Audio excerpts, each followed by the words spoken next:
நல்லா இருக்கீங்களா? வாப்பா தருண், பார்த்து ரொம்ப நாள் ஆச்சு. இப்போதான் தாத்தாவை பார்க்கணும்னு தோணுச்சா? தாத்தா, உங்களை பார்த்ததுல சந்தோஷம். நமக்கு நிறைய பிரச்சனைகள் வருது. அதெல்லாம் எப்படி தாத்தா சரி பண்ணுறது? தருண், நம்ம 2 பேரும் நர்சரிக்கு போகிறோம். அங்கேருந்து 2 மரம் வாங்கிட்டு போகிறோம். ஒன்று தாத்தா வீட்டுக்குள்ளேயும் ஒன்று வெளியிலையும் நட போகிறோம்.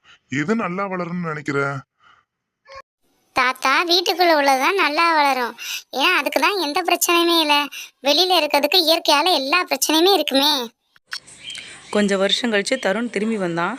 வீட்டுக்குள்ளே இருக்க மரம் சின்னமாகவும் வெளியில் இருக்க மரம் பெருசாகவும் இருக்கிறத பார்த்தான். தாத்தாட்ட கேட்டான், தாத்தா, வீட்டுக்குள்ளே இருக்க மரம் சின்னமாகவும் வெளியில் இருக்க மரம் பெருசாகவும் ஏன் இருக்கு? தருண், பிரச்சனைகள் தான் நம்மளை மிகப்பெரிய வெற்றியாளராக மாற்றுது. இந்த மரம் மாதிரி நம்மளும் எல்லா பிரச்சனைகளையும் போராடி ஜெயிச்சா மிகப்பெரிய வெற்றி அடையலாம்.